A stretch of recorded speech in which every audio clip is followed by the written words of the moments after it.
for joining us uh, for our monthly Lunch and Learn. Today, we would like to welcome, we have two presenters from the same team, from the Maternal, Fetal, and Infant Mortality Review Team.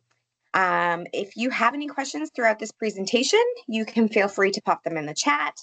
Come off mute, turn your cameras on, really hoping to engage in a conversation. So thank you all for joining us and being here. And I would like to introduce Mariah and Megan. So thank you both for being here.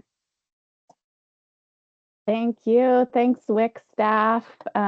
Looking forward to having a conversation with you all today. We'll get the slides going.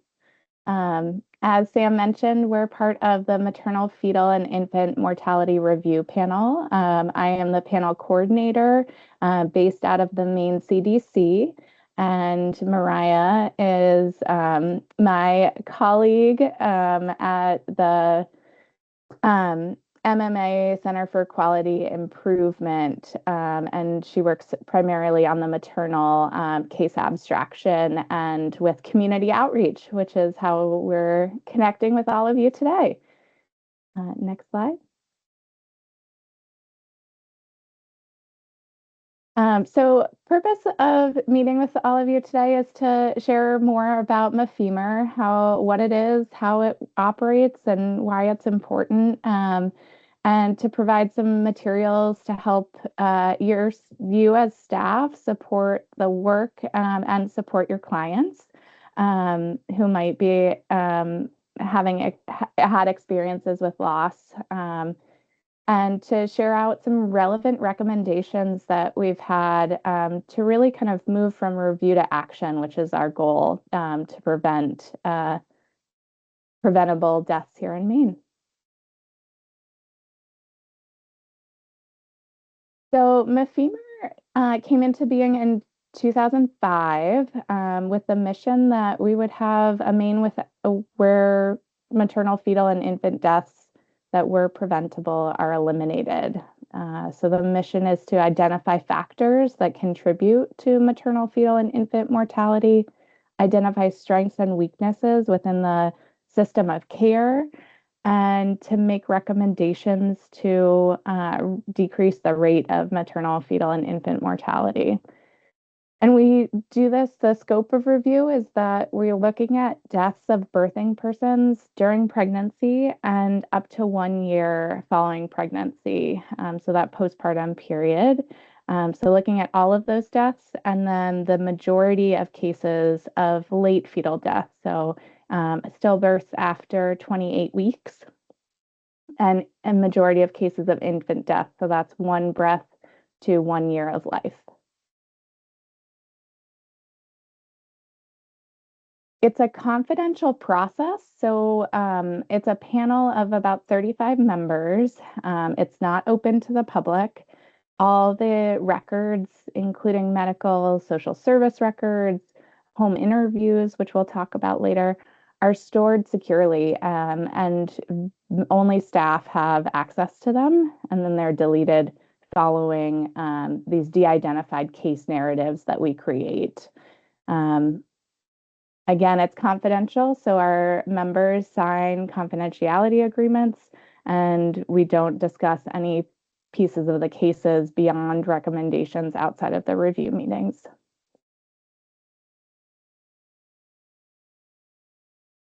And the idea is that we're looking at big systems. It's for data collection to prevent to work on prevention-focused activities that are on a systems, community, facility level. It's de-identified, and it's not trying to assign blame or responsibility for a particular death. It's not a research study, and it's not to take place of any existing mortality or morbidity reviews that happen like within a hospital or a hospital system or at a clinic or anything like that.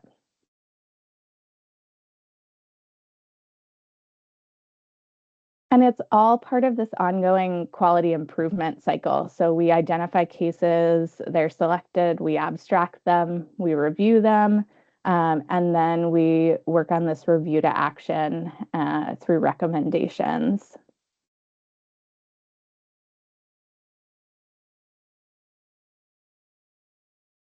And like I said, we have about 35 members right now. We are in a member recruitment phase that ends at the end of this month on the 28th, actually.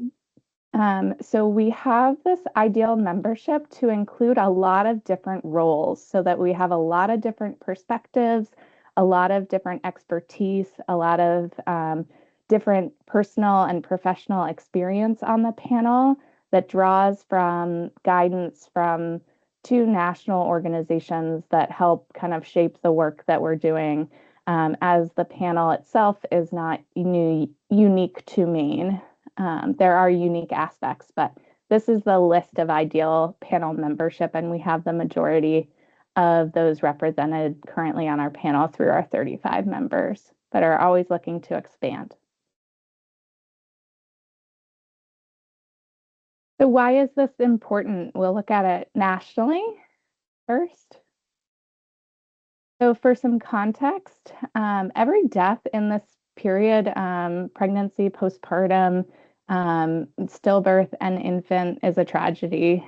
So these are just the numbers, the quantitative data, knowing that each of these numbers represents an individual and their family and community impact. So across the US, about 700 women die as a result of pregnancy complications each year. Each year, there are around 20,000 infants who die, and there are about 20,000 stillbirths. So this calculation is for greater than 20 weeks. And like I said, we look at only greater than 28 weeks for our panel.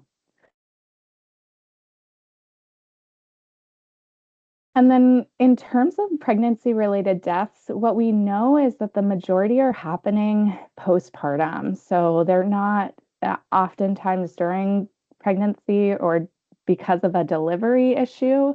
But a lot of these are, as you can see from this timeline, a lot are happening especially over a week after.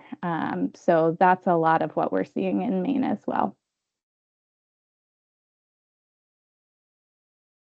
So in Maine, we have around 10 pregnancy associated deaths every year. We have about 70 infant deaths and about 70 stillbirths. That's greater than 20 weeks. It's around 30 for those 28 weeks and above.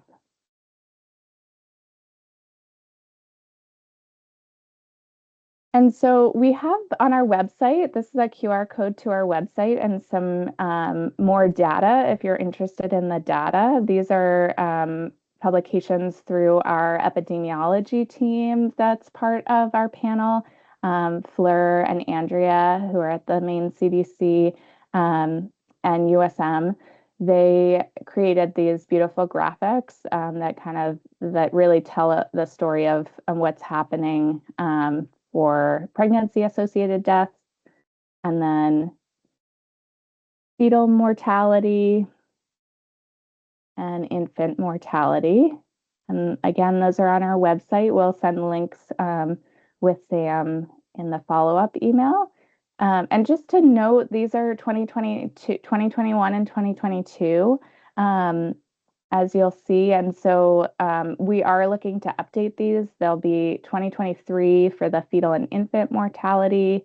Data infographics will be up shortly. And we've finished our 2022 reviews for the pregnancy associated deaths. So we are about 2 years behind in terms of when we're reviewing cases for the most part.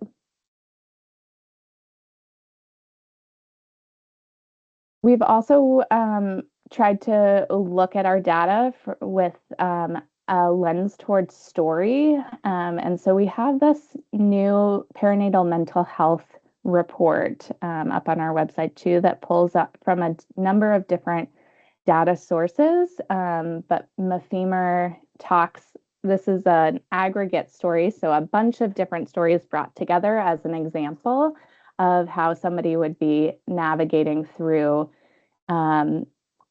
this journey of pregnancy, and how it might have a tragic outcome. Yeah, and Sam, thank you for that in the meeting chat.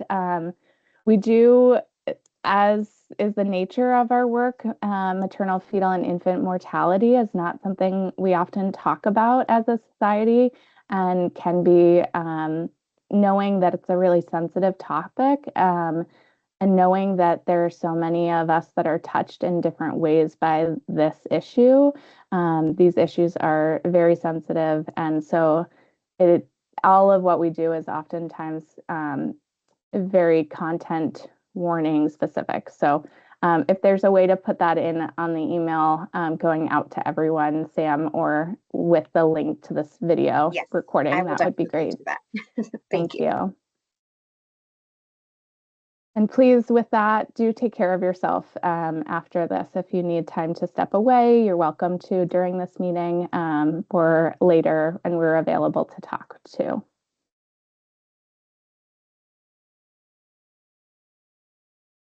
And here's our website. So like I said, we'll be sending links out afterwards, as well as outreach materials. And we do have a resource list. We do have a family interviewer who reaches out to families and tries to provide a pretty comprehensive resource list. And so we'll send that along as well. And there's one more slide, Mariah, that I added in, that this is our part of our outreach material to folks to let them know that their loss really matters to us to have as part of this de-identified case review, is to hear family voice in amongst the medical and social service records.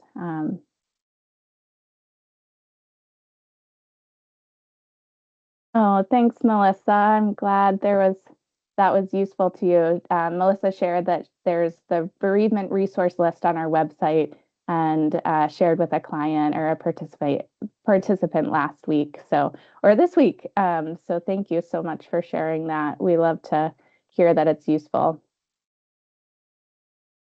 And then That's I'll awesome. give it to Mariah. Great. Thanks so much, Megan. Thank you for that awesome overview. And we love, as Megan said, I'll just repeat that we love to hear that the things we're creating are useful for you all with clients who you're seeing in the offices.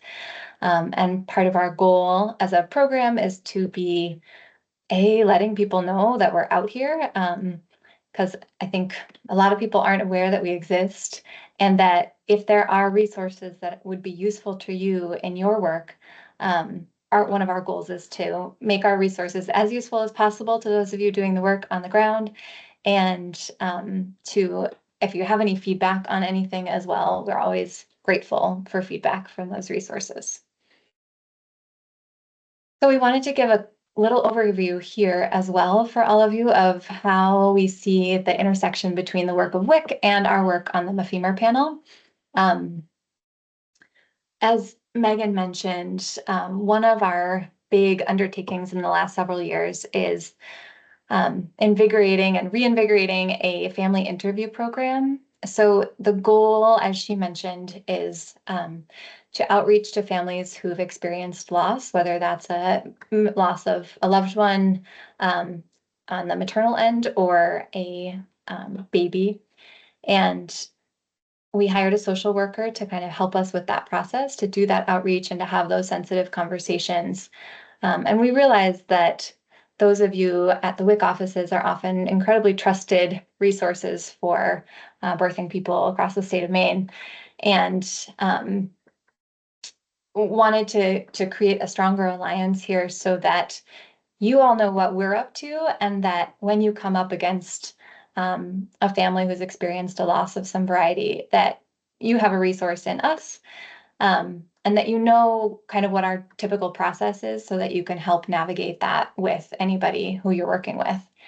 So the goals of those interviews are to gain a better understanding of the factors behind these deaths. From Megan and I's perspective, what we're really looking at are medical records, sometimes mental health records, sometimes social services records. And we can pull together as best as we possibly can a story from those sources. But to have the experiences and impressions of loved ones of those that have died really help build out our reviews and can kind of provide specific insight into experiences with the healthcare system that may have affected their care, and then up to and including things like discrimination and any gaps that we may not be able to see in the medical records, but that family members might be aware of just from having been present with their loved one. So our normal process is to provide an outreach letter to families through the Maine CDC. And as Megan mentioned, a lot of times at this point, those letters are arriving several years after the loss has occurred. So, as I said, talking with folks like you all who are really trusted providers, and especially at WIC, where you're seeing families much longer into the postpartum period than is typical for other service providers, you're really a trusted source of information. And we've been working at the state level to create connections so that if we're trying to reach somebody for an interview to really help fill out their story and to better understand what happened there, to help connect through WIC relationships, through those trusted relationships that you all have built on the ground. Is there anything you wanted to add to that, Megan? No, just that a lot of times people's ability to access care is also something that we find out in these interviews. And so that's important to know how difficult it can be to get the care that people need beyond their experience within healthcare too. So those social determinants that are oftentimes barriers or also strengths. We love to hear how these people were so impactful in their communities, and that doesn't always get brought out by the medical records.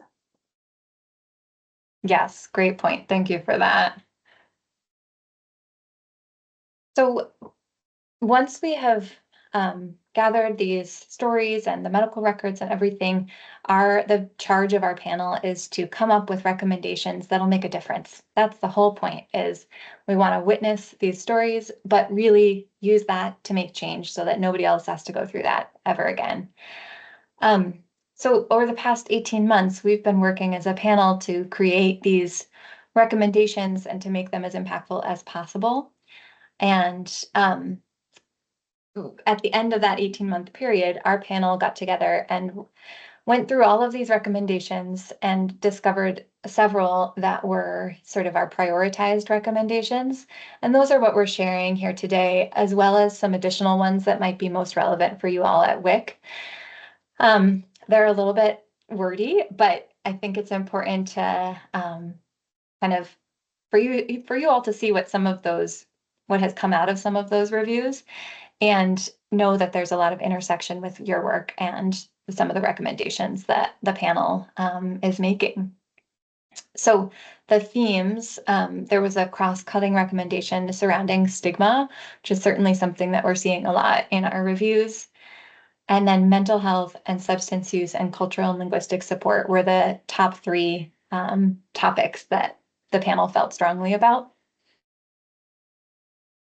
So I'll go through them one by one. And if you have any questions or thoughts on them, please feel free to unmute and ask or put anything in the chat. And at the end, I'm hoping we've been presenting these at several groups and organizations around the state, again, in that effort to kind of build coalitions around these topics. And we know that a lot of this work is already happening out there, and you're probably more aware of some of what's happening than some of us are.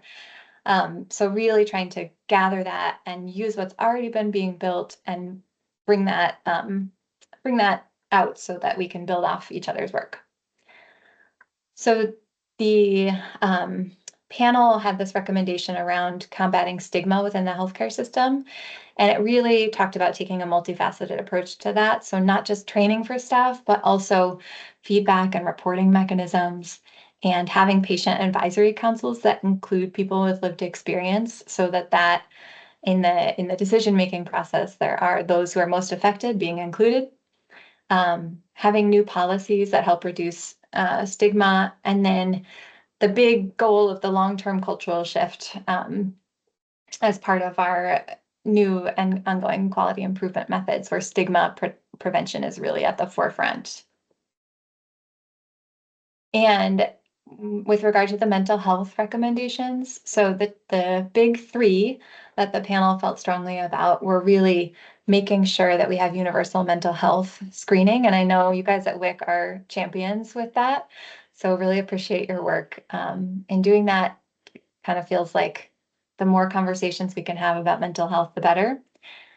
And then also creating mental health safety plans for high-risk patients and warm handoffs to mental health clinicians. And that also include a safety plan with trusted support people involved. So not just with the pregnant person or postpartum person themselves, but their loved ones. And then lastly, providing some education to people who care for women of childbearing age around medications for mental health and the safety of those medications during pregnancy and the risk-benefit ratios of continuing to use them during pregnancy. We've noticed in a lot of reviews that there's some need for ongoing education there. So, questions about any of those before I move on to the substance use recommendations or reflections? Great. For the substance use recommendations, again, sort of that universal screening as part of comprehensive OB care, using a validated tool. And this is something that we've picked up on is happening, irregularly in care of women of childbearing age. And then implementing quality improvement initiatives that address SUD in the perinatal period. So some of the examples are the universal naloxone distribution, never use alone resources, and there's a patient care bundle called Care of Pregnant and Postpartum People with Substance Use Disorder. So really keeping a focus statewide on that substance use in the perinatal period. And then lastly, state policymakers increasing drug and alcohol rehabilitation services, and along with those services, the workforce to help fuel those services and make them really robust. And particularly services that serve women with children, have longer term options, have options for folks with co-occurring disorders, and have more options for people in smaller rural communities across the state. Certainly, those are areas we've seen that could use some attention. Questions or comments there?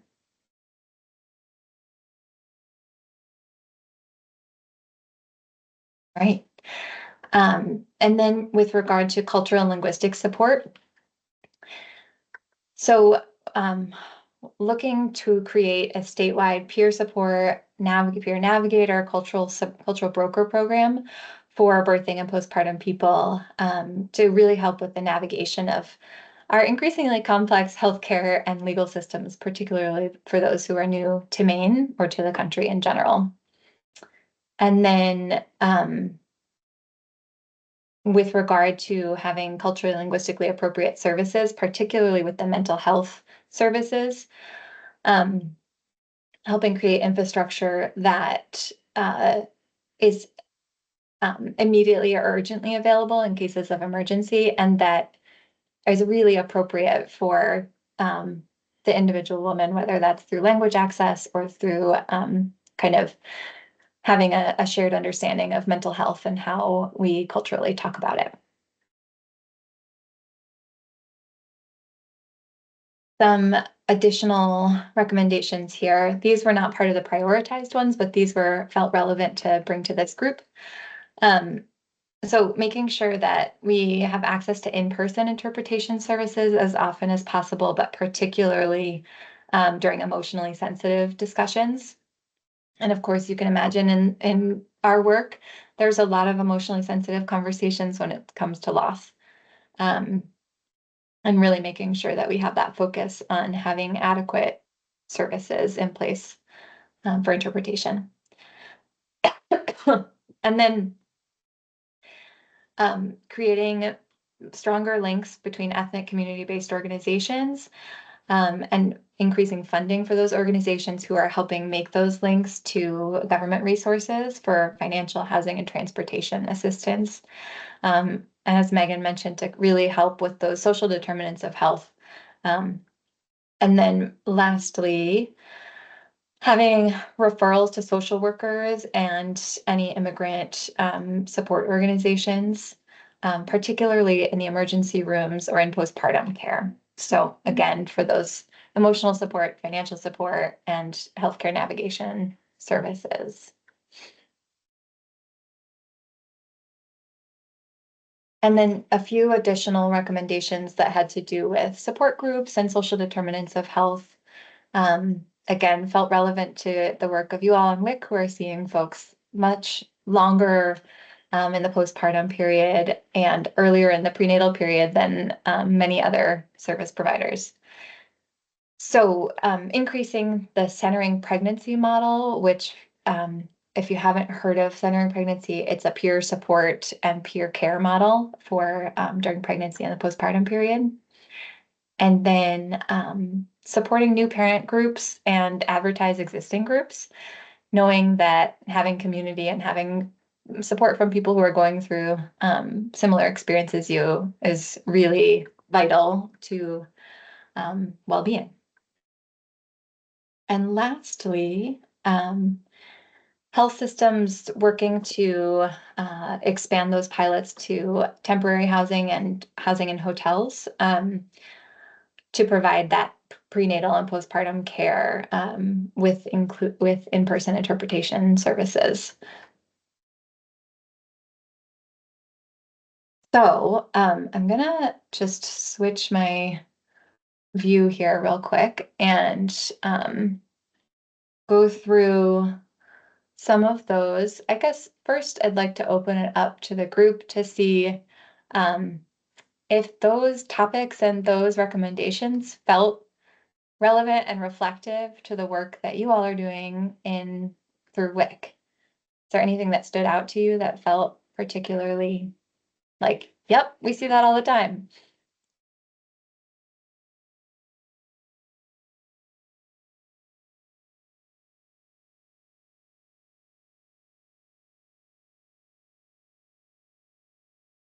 Quiet today. All right. Yeah, feel free to come off mute or use your chat.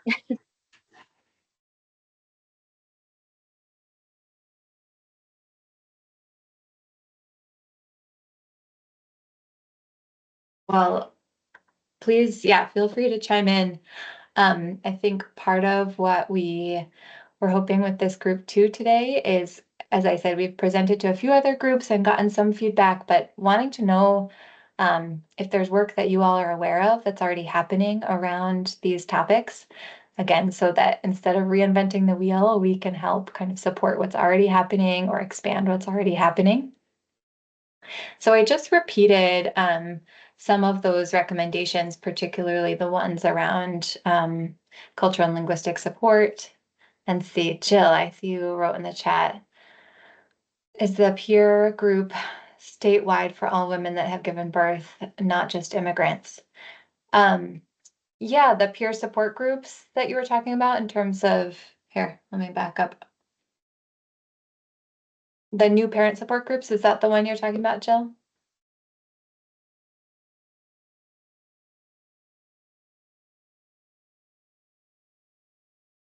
Okay, yeah, certainly. Any groups that are out there. So yes, statewide. We're aware of several of them, but again, I'm sure there are ones that we're less familiar with. And And again, centering pregnancy too is a model for everyone.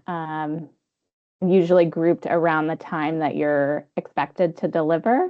So there are some programs existing in the state of Maine right now.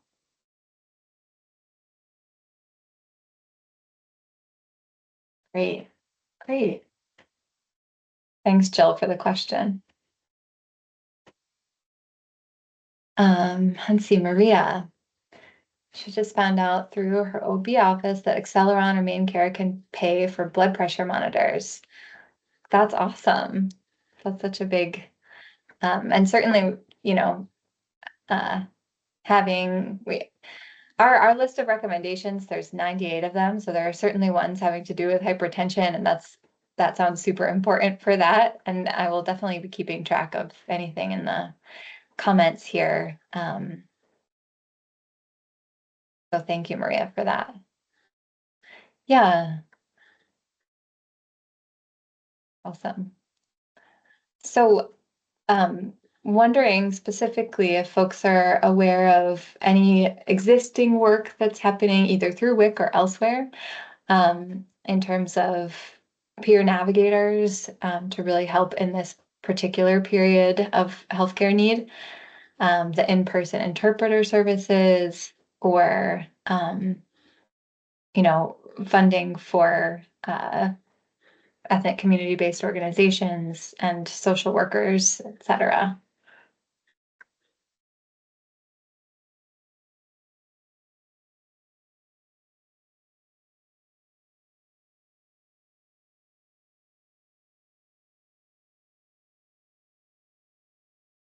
Anyone from TOA or WMCA with your community health workers want to share about the work that your community health workers are doing, or if there are any community health workers?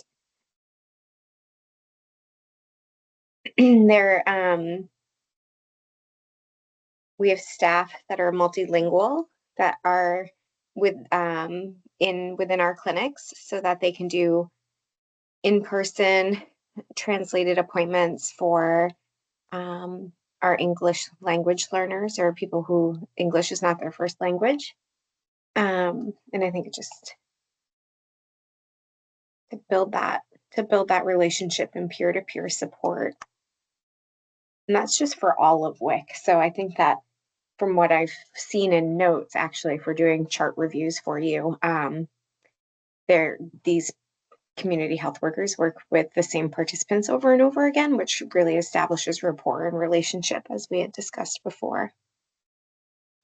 If anyone else wants to, who's deeper into that, who wants to talk about it, come off mute. That's great. Thank you, Sam. Sam, it's Anna. I can just mention that we do use our community health workers we have our community health workers do some work with grieving families. It's really sensitive. It's really hard. Sylvie's actually on leave. She's the one that holds this for us as a team.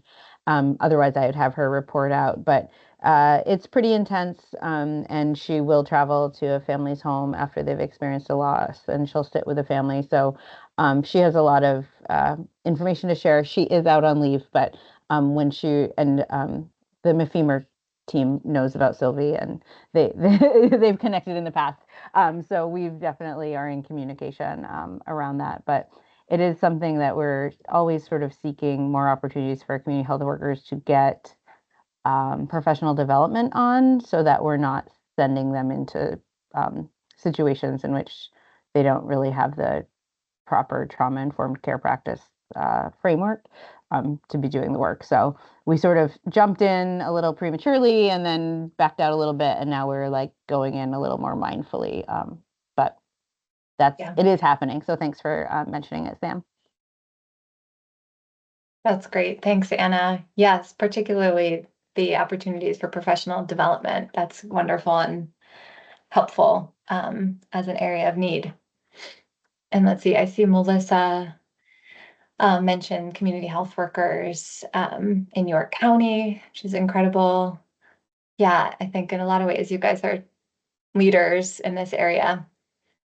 And then the capital area, New Mainers and Augusta.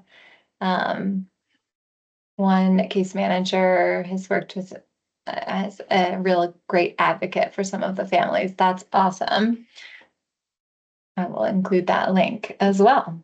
Beautiful.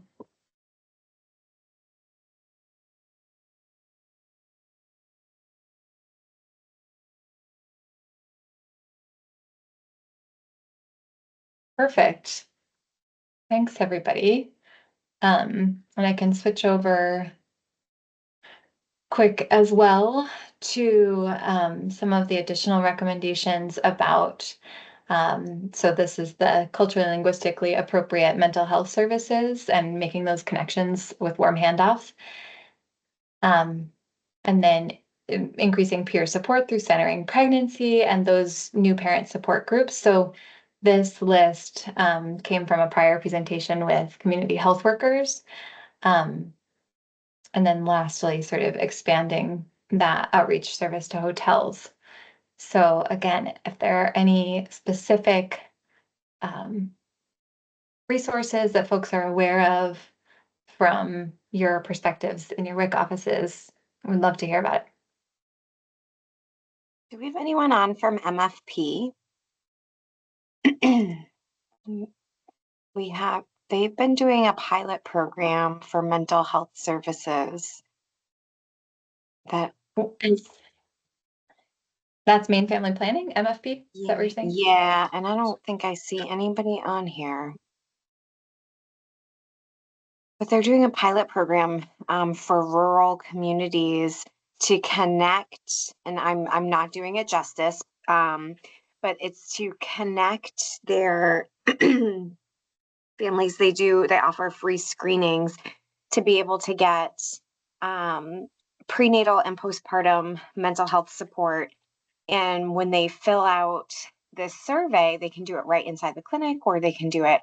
They'll give them a link if they would like, and they'll give it to everybody. And if they meet a certain threshold or criteria, somebody from the program will reach out by the end of the day and start to provide online or remote counseling services for mental health.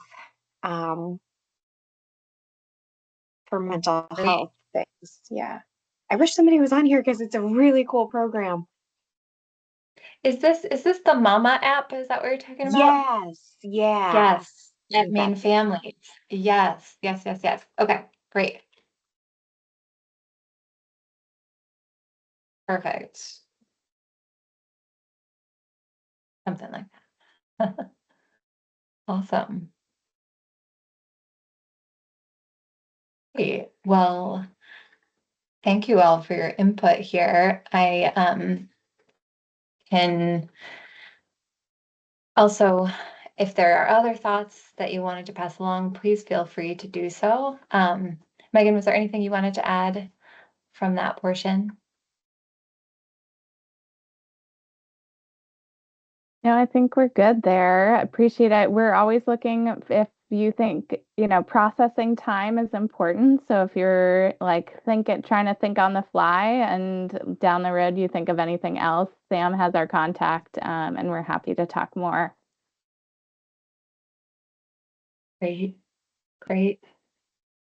And then just lastly, we are recruiting a few additional new members to the panel. Our recruitment period ends in the next couple of weeks at March 28th. And so, I think you've gotten a good sense of the work that we do through the panel. The commitment is outlined right here. There's a training and then attending the panel meetings themselves. And we do also offer a critical income loss stipend. So folks who are joining the panel and are not representing a professional role are eligible for a stipend to support their work. And then the roles that we're looking for are are on the poster here. So including folks who work at federally qualified health centers, individuals from disproportionately impacted communities, anyone with perinatal loss experience, and folks in recovery, social workers, etc. So if you are aware of anybody who would be interested, please let us know. Great. I think we can open it up if there are any other more general questions that folks have, or reflections. Be happy to chat.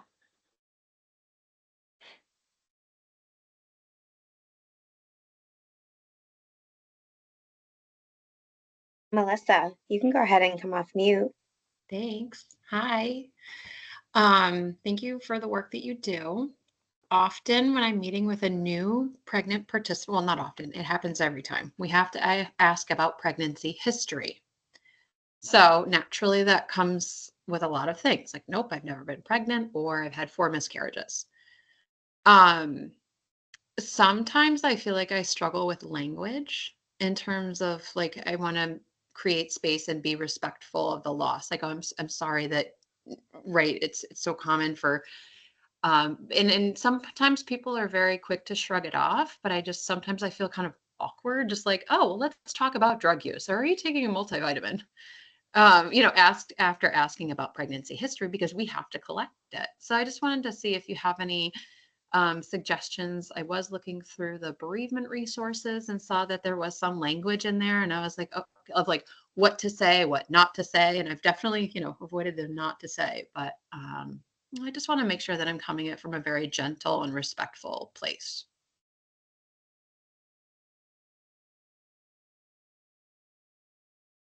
Yeah, thank you, Melissa, so much for thinking about that. I think I am a nurse and Mariah is too, and we've worked in different settings. And I worked in an OBGYN clinic where I also had to take that history, and it's very sensitive. There are folks who for a variety of different reasons have gone through multiple miscarriages or terminations for different reasons. And so it really depends on the person. Like you said, some people shrug it off, but giving kind of space in and breath to that moment between when you ask and when you receive the answer and when you go on to the next question. I know there's so much work to be done, oftentimes that it doesn't feel like we have time to take a breath. But we know from studies that when providers sit down and talk to a patient, they are perceived to take longer with that patient than if they were to stand up and look like they're trying to leave the room all the time. We also know that if you take 30 more seconds of pause and breathing time, that also can create trust and relationship.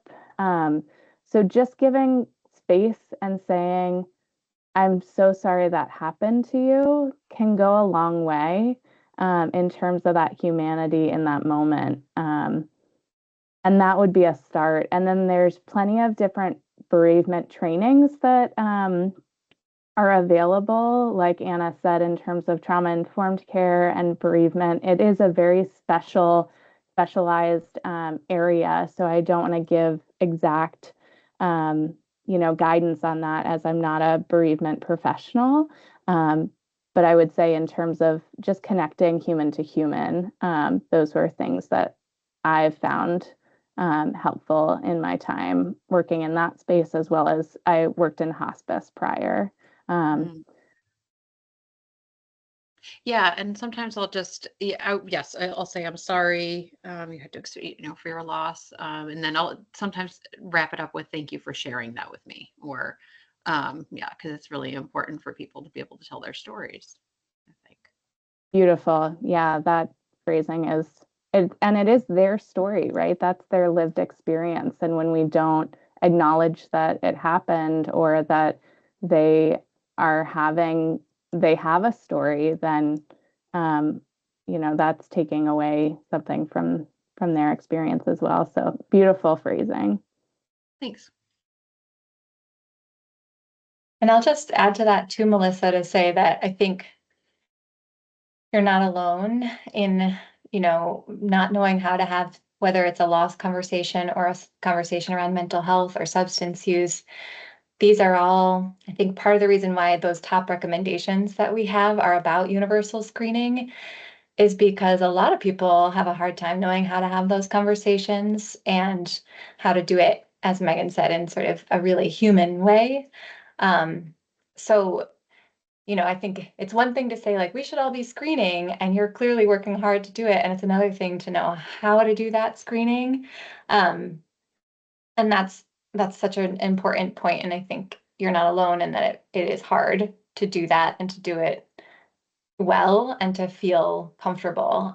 So there's a lot of, mostly I'm just saying you're not alone in that. And I think there's a lot of room for work across the state and across the country of having these conversations more thoroughly with more people more of the time, right?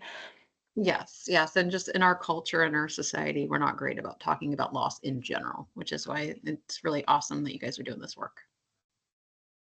Totally, right. Trying to make space for it. Yep.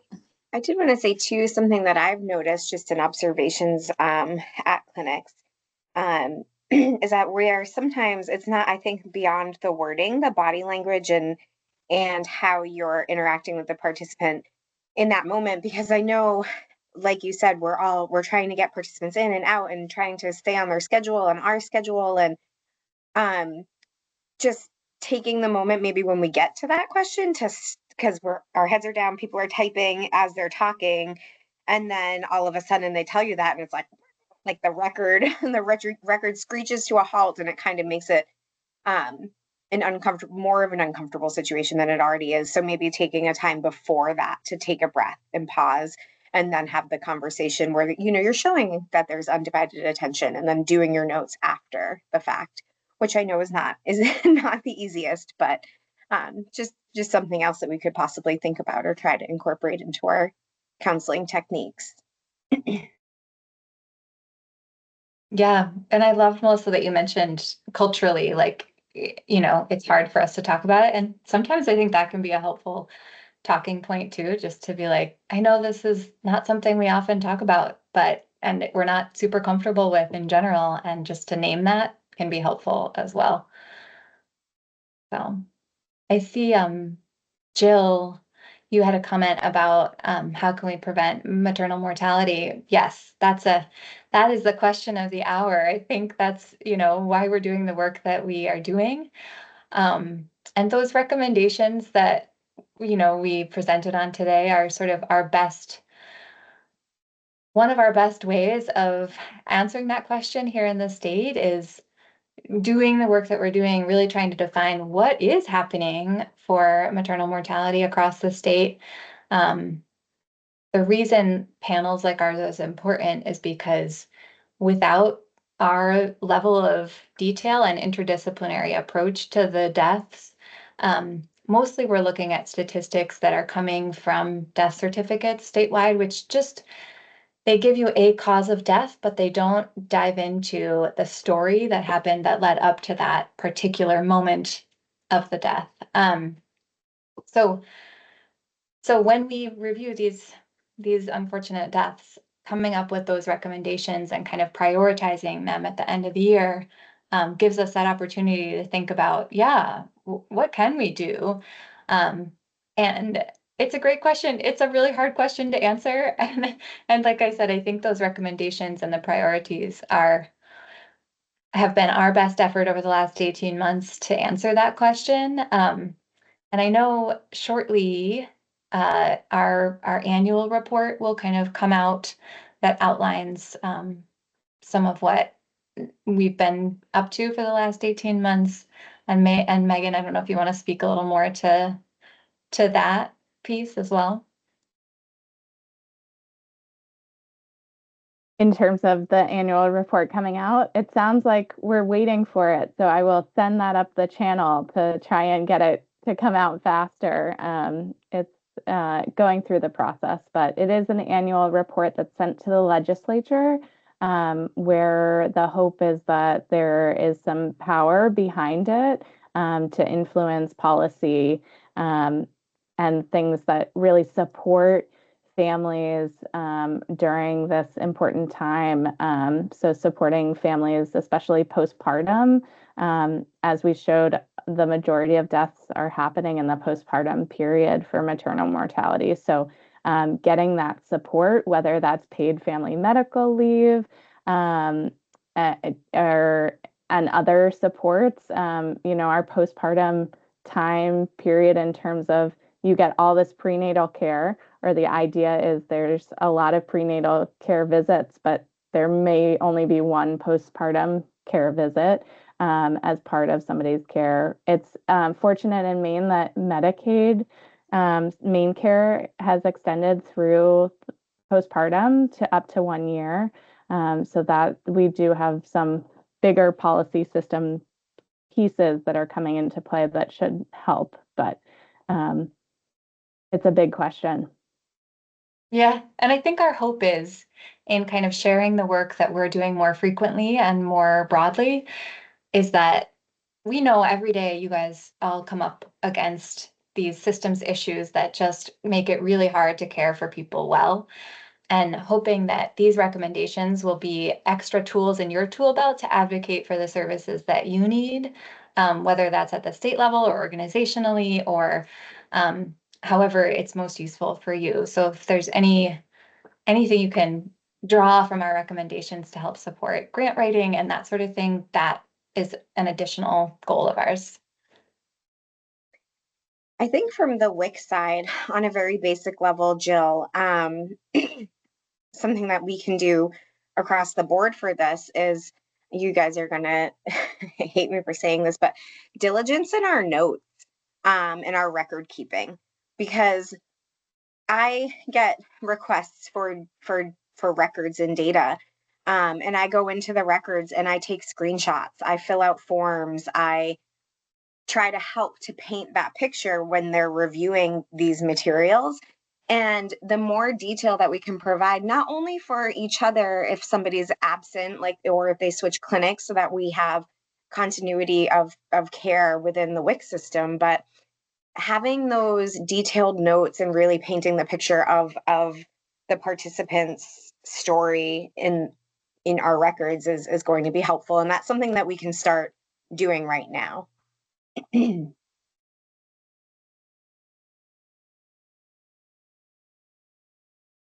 Are there any other questions? We only have a couple more minutes.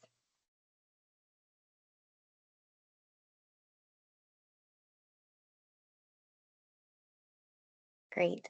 Well, thank you both, Mariah and Megan. We really appreciate your time today. And we have your emails. So if anybody has any questions, I'll capture the emails. We'll send this out in weekly update for those who were unable to make the lunch and learn. But thank you all for joining, and thank you so much for your time. Thank you guys for your questions and conversation. It's really lovely to share. Yeah, and thank you for the work that you're doing. It's hugely important in our state. Yay, WIC. Thanks, everyone. Have a great day. Bye.